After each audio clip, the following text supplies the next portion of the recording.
Hello, welcome to this week's podcast. We're back, still social distancing, some of us are working from home. Lizzie, I note that you're not. You're in the office today. Yeah, I've had a change of scene and I'm back in our usual studio, although I'm very much on my own in here, so we are still social distancing, but it is nice to be in. You remember, it wasn't so long ago that we were both in there sort of talking about how we were trying to keep apart, and things have just so dramatically changed since then. I'm still in my garden. Got nowhere in the house that's literally presentable for any form of podcasting. So I've chosen the garden instead. And we've had another really interesting week. I keep being surprised at the end of every week about quite how busy it's been in Royal Land. I know, I think we start every podcast saying the same thing. Yeah.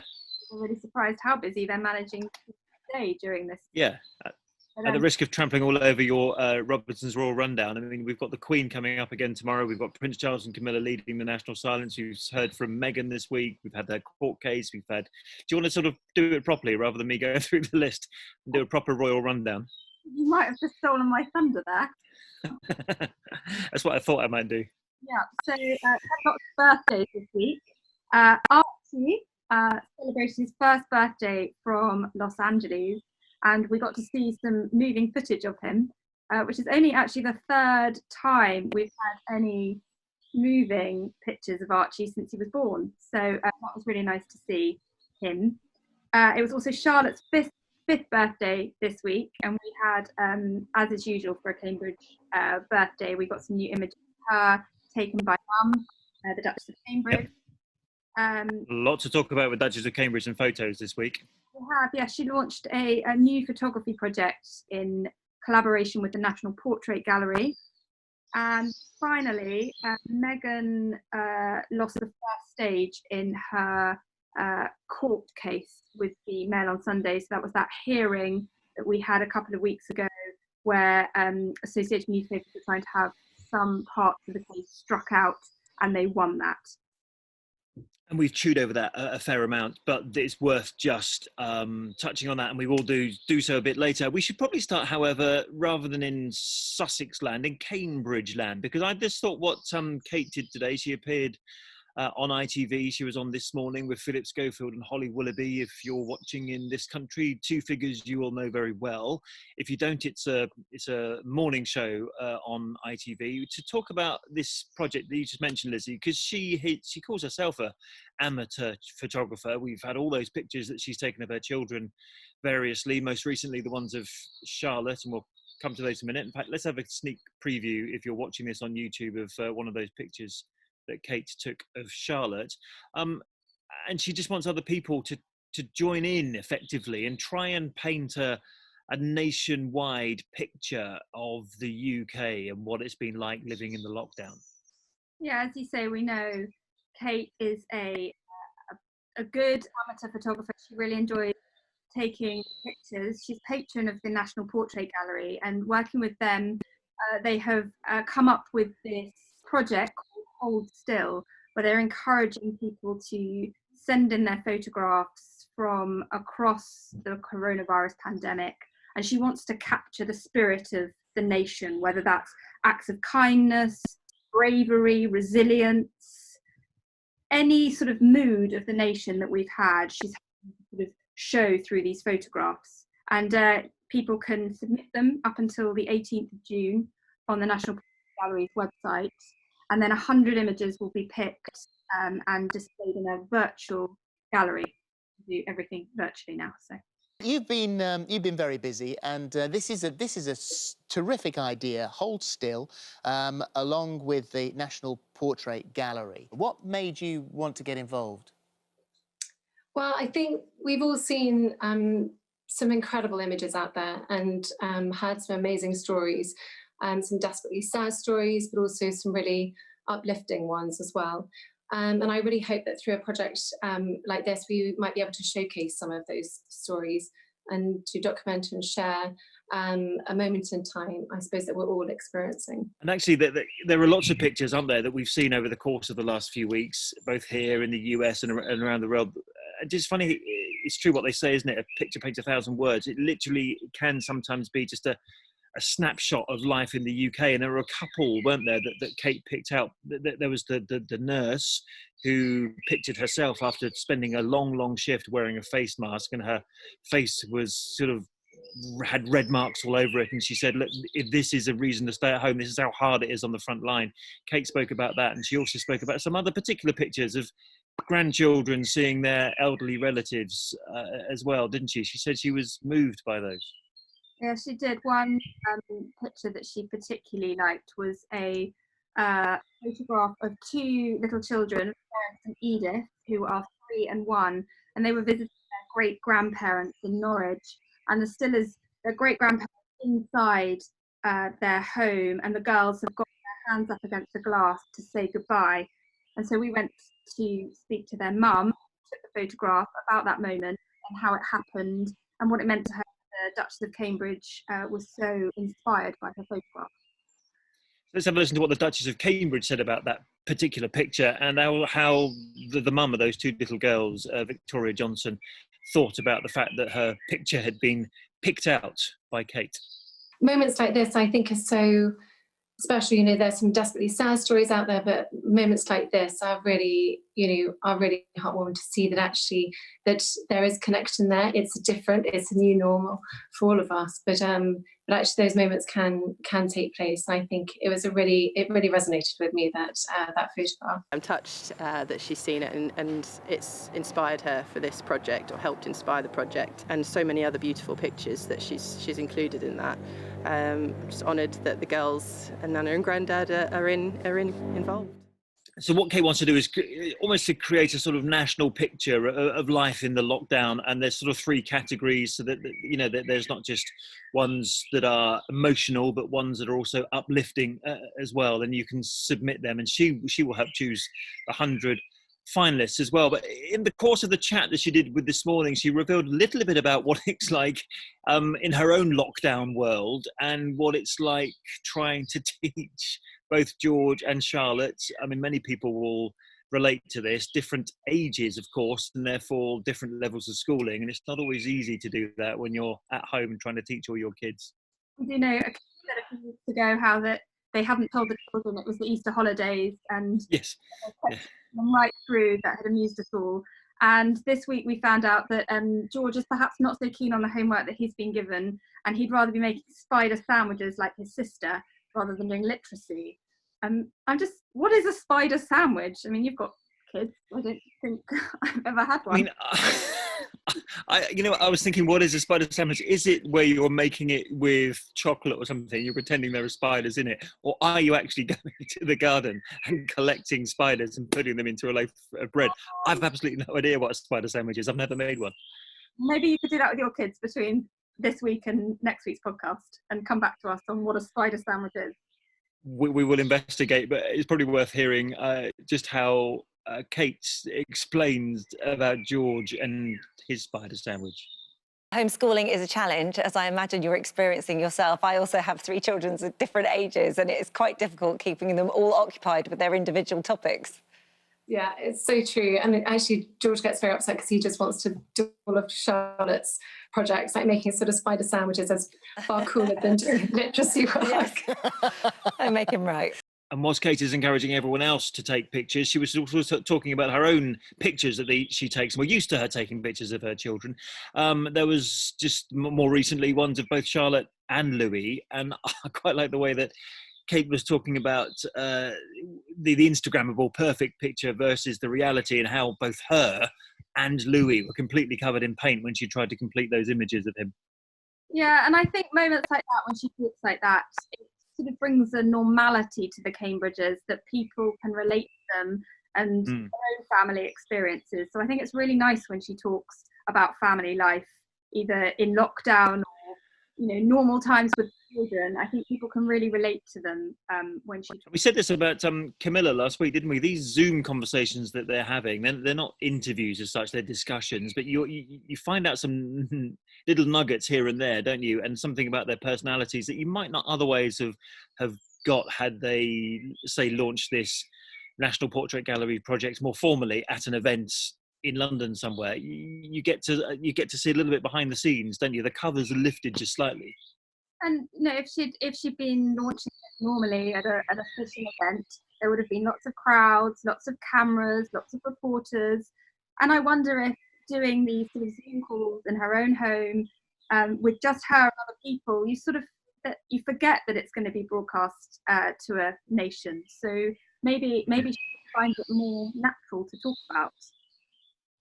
And the most recent pictures, of course, that she released were those for Charlotte's birthday, which was last Saturday, wasn't it? She turned 5.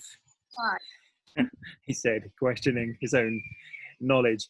She turned 5, and the pictures that we got were actually taken on the Sandringham estate when Charlotte was doing some food drops to those who are isolating. Funny enough, I had a few comments on social media about why she wasn't wearing protection and all the rest of it, but I mean, as far as I'm aware, they were leaving food outside people's front doors and not going into their homes or touching them anyway. But interesting that both with Louis's birthday and Charlotte's birthday, the pictures that they released, there's obviously a bit of a PR campaign behind all this as well, but they're trying to link it to coronavirus and supporting the NHS or supporting those that are who are more vulnerable. Yeah, they joined. There's a project going on the Sandringham estate, the Sandringham staff helping to prepare and deliver meals to people that are vulnerable or isolating. And the family actually the day before had made fresh pasta to deliver to people. So I've never tried to make fresh pasta. So again, that's quite ambitious of them. Well, spider sandwiches and fresh pasta. I mean, there's a lot going on in the Cambridge household during these lockdown times.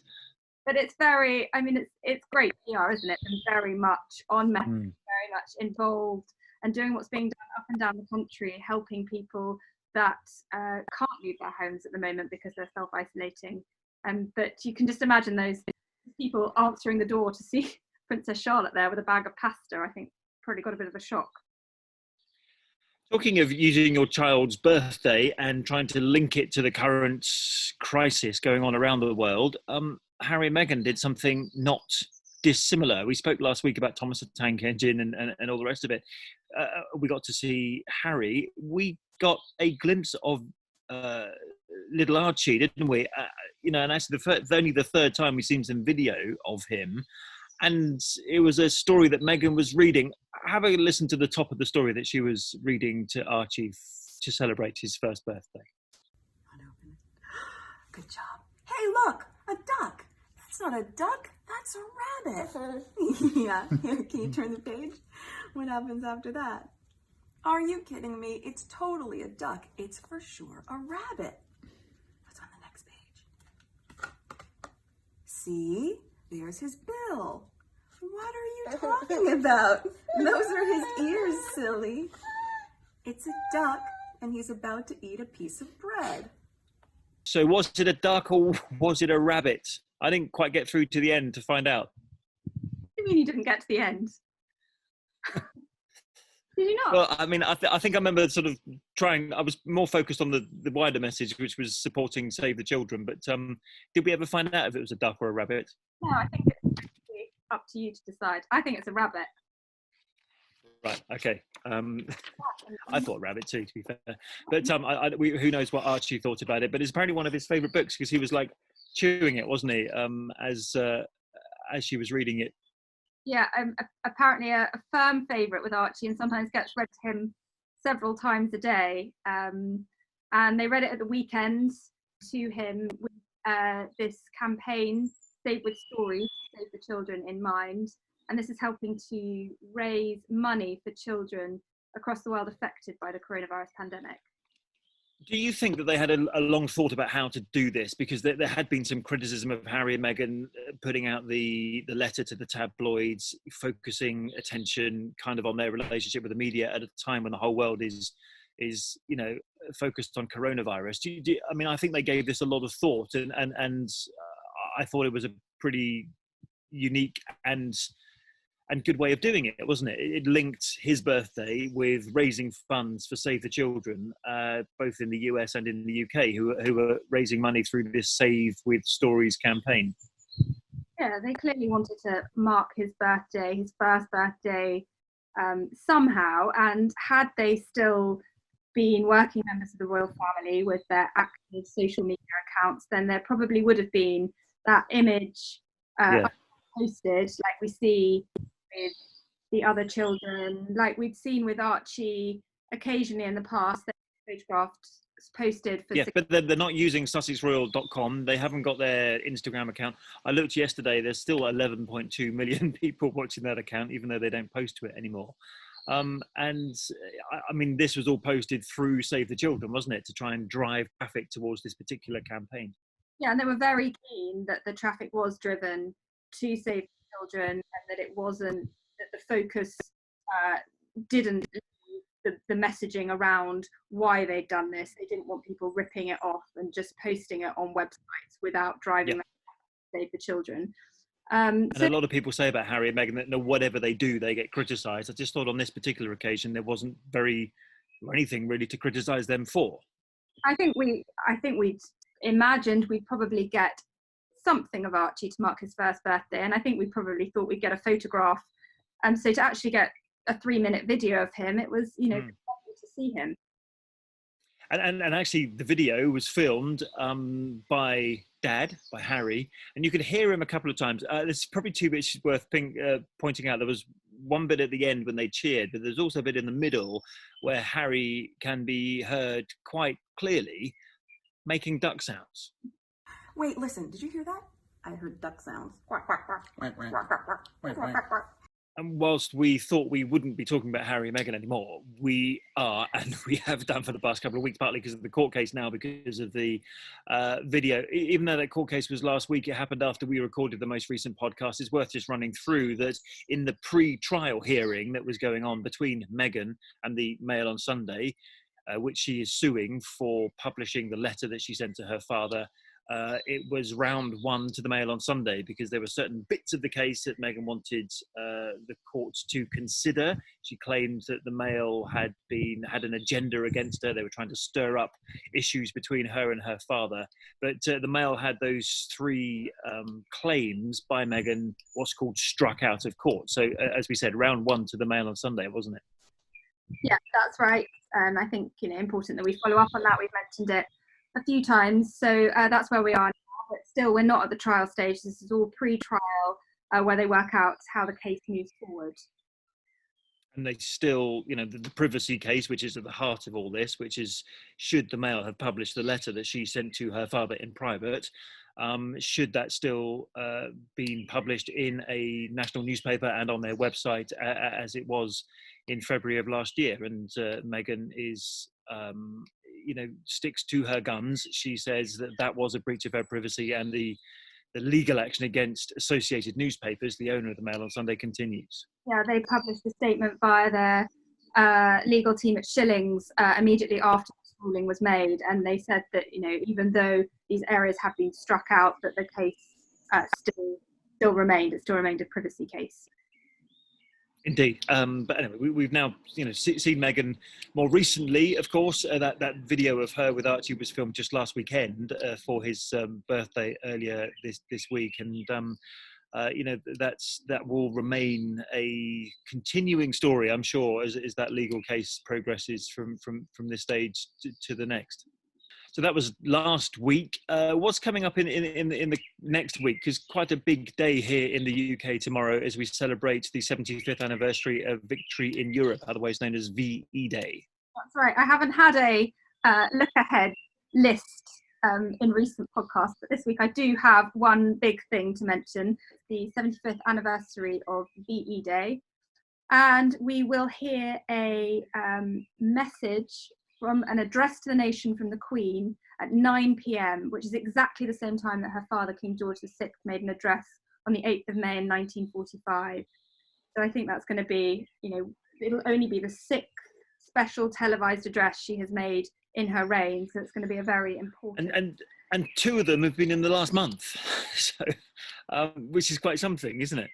It is, yes. And we will also hear from Prince Charles tomorrow. He's going to read an extract from his grandfather's diary from the 8th of May 1945, looking back at the day and also memories of the family coming out onto the Buckingham Palace balcony.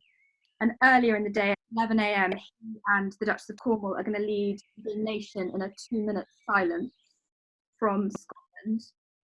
And But they're staying because they can't move anywhere. They can't go to London to lead the nationwide silence because, like everyone else, they're stuck where they are in their homes. And talking of stuck in their homes, we'll see other members of the royal family making video calls with veterans, and so throughout the day we'll see different calls that have happened. So more of that green wall from Anne Hall from William and Kate, the green wall and the white door. Might just see that. Yes, exactly. I wonder whether they're going to find a different location.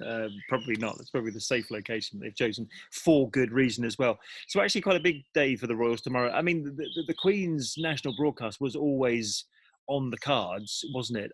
Even though they've had to dramatically change VE Day because of the lockdown. But the fact that she's going to be addressing the nation again after doing it just before Easter, it is quite something. But I still think people will be very interested to hear from her. It happens so rarely.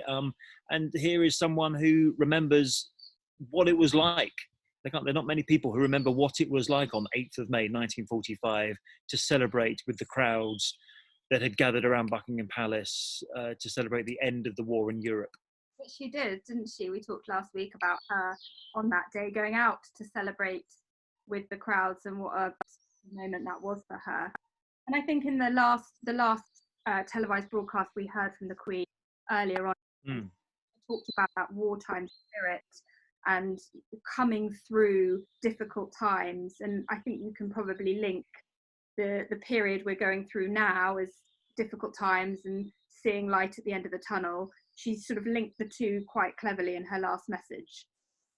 Yeah, and actually the standout quote from the Queen last time was when she said, you know, we will see our friends again, we will see our family again, we will meet again, which was a reference to the famous song by Dame Vera Lynn. And we are now being encouraged as a nation, once the Queen has finished talking at 9 o'clock on Friday evening, to go out and actually do the singing ourselves. Yeah, I don't think anyone wants to hear me sing. I think they'd be getting back in their homes pretty quickly. So I might stop. Exactly. I wonder whether this will catch off in quite the same way as the nationwide clap that we do for the carers every Thursday evening. But we shall see. I should be listening out on Friday evening to see if at 9 o'clock I can hear this chorus of "We'll Meet Again." Somehow, I'm not sure. Let's see. I could be proved wrong. I promise I won't sing. And can we do a Robinson's Royal Roundup, given that all we know is what's happening on VE Day and we don't know about what's happening next week? That's all I can tell you at the moment. Right. So, and actually we think, oh, next week's looking pretty empty. And then by the time we go to record the podcast, there will be plenty to talk about once again. Yeah. I mean, that's how it's been, isn't it? I think it's much more fluid at the moment and reacting to things as they happen. And also, it's much easier to set things up, I think, when you're Skyping or Zooming in.